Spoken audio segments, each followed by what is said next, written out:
Alright, if you love that early George Lynch style with the big bends, the juicy vibrato, and the amazing phrasing, you're going to love this one. Stay tuned.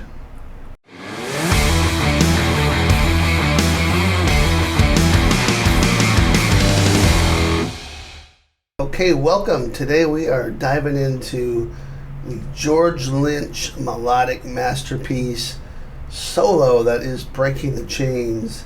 This was early Lynch from 1983. Actually, this album was released earlier than that in 81 on a French label, but they re-recorded some parts and put it together in a different way, and the album was released in 1983. From what I can gather, the album was kind of a flop, and Elektra Records was a record label. They weren't going to re-sign him, but according to Wikipedia, which we all know is purely factual, the story goes is that Dokken convinced the label to give him another shot, and thank goodness they did, because the follow-up, Tooth and Nail, was a masterpiece. So that's the scoop on that. But the album Breaking the Chains had some good tunes on it. It just wasn't as fully developed as the Tooth and Nail and Underlock and Key that came after it, Back for the Attack. The songs weren't as strong and consistent. But the song Breaking the Chains, I've always loved it. And it's about as simple as you can get of a song. It's a great tune to learn if you're kind of in that intermediate, beginner to intermediate area. The song is good to learn, but also the solo is not too difficult. We're going to take a look at that in depth here in just a minute. And I've seen a lot of tab for this that is slightly incorrect. So we're going to fix a couple things there. There's not a ton of versions of this online on YouTube. I'm surprised. So I'm giving you the ultimate version here, accurate, and you're going to have the tab and Guitar Pro and a backing track.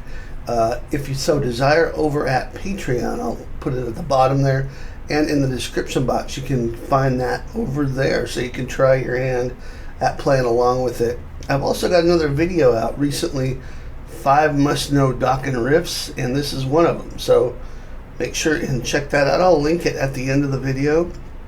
And if you'd like a free gift, and who doesn't like free gifts, check out 5 must-know 80s metal riffs. Link in the description. So let's get started. Standard tuning here. And this is the key of E, and the backing chords, always good to know what you're playing over, right? This is an E minor backing chords, and it's basically the verse riff.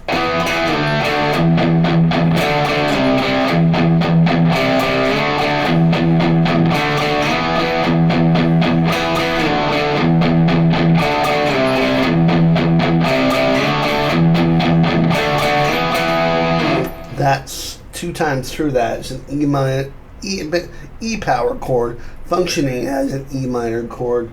D, C, back to D, back to E. You do that twice. So we're playing over that, and then it comes in over the chorus chords, which go up to G, E minor, C, E minor,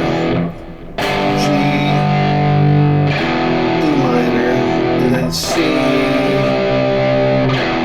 minor, and then you're back into the riff. So all of these chords are from the key of G major. That's the home key, the mother key, so to speak. The major key the relative minor comes from. So relative minor is E here. A couple spots where George uses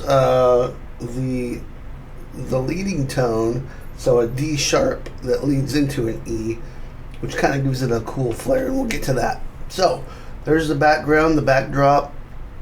Let's get started. So it starts here, on the G string, and we're going to do this.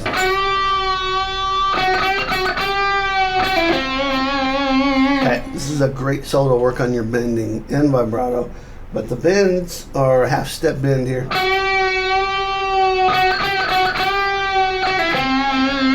And you can kind of play around with that. I'm kind of bending up, releasing it, bending up, releasing it, and then, okay, so you kind of go up and down a few times there, and then you pull off 11 to 9 on the G, and then 10 on the D string. So.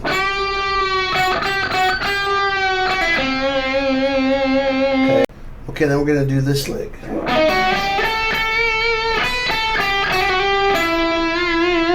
Great lick here. This is where that leading tone comes in. So we're going to play 9s on the D7, G, 9D, 8G, 7B. And I'm kind of sweeping across that.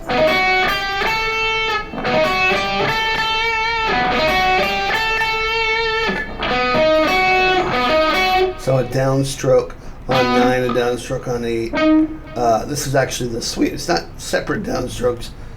Just one big, think of it as one big downstroke. And you got to kind of use some muting here to clean it up, because you don't really want, you don't want that. You want, okay, so 9D, 8G, 7B. Then 8B, 10B twice with some vibrato. And then we're going to go 7 high E, 10B, 8B. And then hammer, pull, hammer from 7 to 8 on the B. Kind of a quick little move there. And then you end up on 9 on the G with some vibrato. A lot of times George will use the bar. I don't have a Floyd on this, and it's barely floating, so that's why I'm not doing any crazy vibrato with it. By the way, this is a cool, inexpensive guitar. Of course, I'm a lefty, so it's hard to find quality lefty instruments sometimes. They make these, of course, in right-handed. Sawtooth. You might have seen Michelangelo Badio using and representing Sawtooth guitars. There's another one here. I got it close by. This is a humbucker version with a real German Floyd Rose on it for very affordable, should I say, price, at least in comparison to, you know, you could pay $200-300 for a Floyd Rose alone, but to have it on a guitar and have the guitar be like in that $600 to $800 range, it's great. They're quality made instruments. No, I'm not being paid to say this. I've just thought of it as we're going along here, but these are really good guitars. These I think are the stock pickups. I changed out the humbuckers on the other one, but these single coils sound really good. It's well built, looks cool, and this one's even cheaper than the other one. So there you go, Sawtooth guitars. You want a guitar that, you know, that's got enough sustain, which has a lot to do with your pickups and your amp settings. For the George Lynch thing, you definitely want kind of that old school Marshall super lead sound, or a Soldano kind of a thing. So if you have modeler or a plug-in or whatever you're using, kind of go for that. Maybe pushed with a little bit of overdrive, the overdrive pedal, something like that to cut through. And there you go. You'll be off to the races. So we just did this. Play that slow.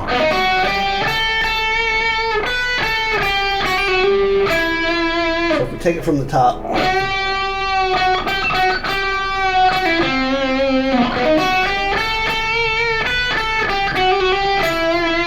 Now,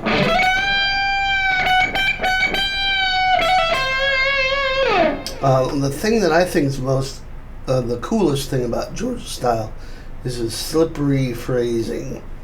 What do I mean by slippery? I mean, he comes in and out of phrases, sometimes ahead of the beat, sometimes behind the beat, which gives his style kind of an unpredictability. Is that a word? Unpredictability? That, that keeps it from sounding too square, if that makes sense. And so even here, he's coming just a little bit ahead of the beat. And there's a little bit of a rake. Call it a rake more than a sweep. On the tab, you'll notice I have 12 and 12 on the B and the high E, but you could just actually rake across the open strings as long as you're muting. And you land on 14 on the high E string, you're good. But I like to kind of fret that just in case I mess up with my rake. At least these notes are in the right key. Now what we're going to do is, George is kind of echoing how he started the solo. Remember, I went.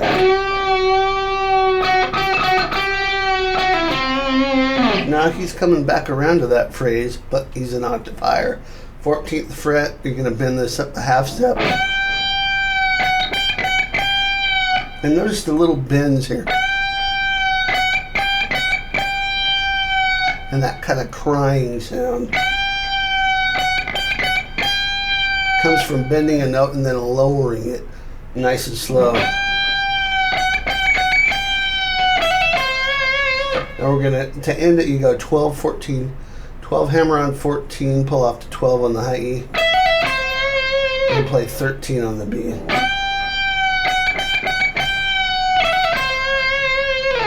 Alright, and then we're going to come back here, down here, and play this. Okay, so once again, kind of using that leading tone.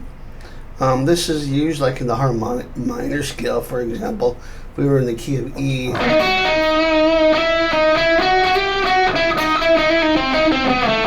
But really here it's just a passing tone. So it's that same rake. 9, 8, 7 on the D, G, and B. And then 8, 10 on the B. And then 7 high E, and then come down 8, 7 on the B, and then 9 on the G.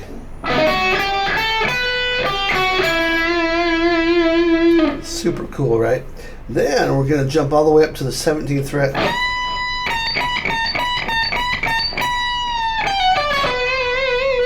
Okay, so interesting.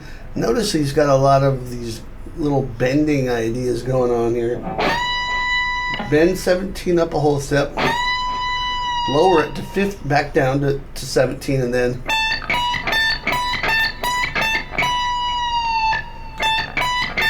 so it's pick 17, bend 17, pick, bend, and let that one down. So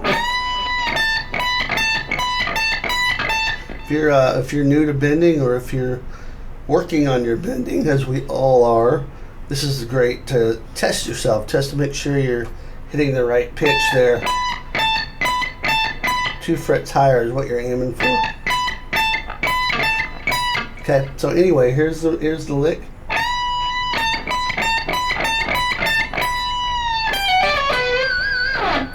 And that's the ending there is cool. 15, 14 pull off, high E. Same thing on the B, and then 16 on the G. So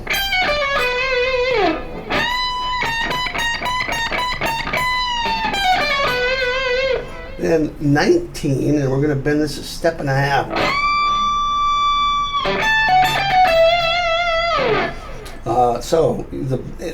Play 19 on the high E. It should sound like 22 when you bend it up. Slow bend, so lower it down, and then play 17 on the high E, and then quick little lick here. And that's 20 B, 17 high E, 20B, 19B, 17B. And we're going to jump right up to 22 on the high E. We're getting up into those little itty bitty frets.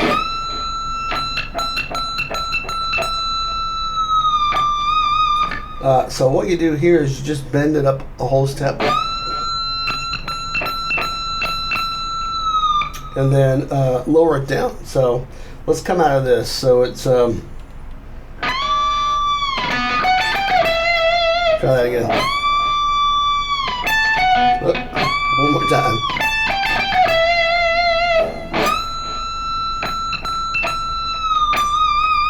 So lower it. What I'm doing is bending it up a whole step, picking it while it's already bent. Lower it down and then pick it again. And here's the last lick. Alright, typical slippery Lynch lick here. 20 high E, 19 high E, 17 high E. And those are played staccato. It means you cut the note short. And then what you're going to do is this little sliding hammer-on phrase here. So after you go 20, 19, 17, pick 17 again, hammer on 19, pull off to 17, slide back to 15. And then right from here, 15, hammer on to 17, back to 15, pull off, and then to 12, and then you slide down to 12. And you really want to do this part with one pick from here. See if you can get that nice and clean.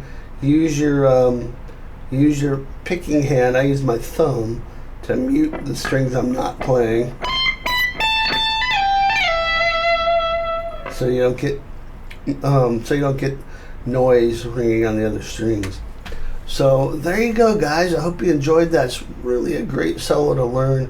Even if you're more advanced, still great because the phrasing is awesome, the bends are awesome, the vibrato is awesome, and it sounds great. Still, after all these years, this solo is killer. So for all levels on this one, hope you enjoy it. Make sure and grab the tab, Guitar Pro, and backing track over at Patreon. Free gift, 5 must-know 80s metal riffs down below as well. I'll see you next time. Rock on.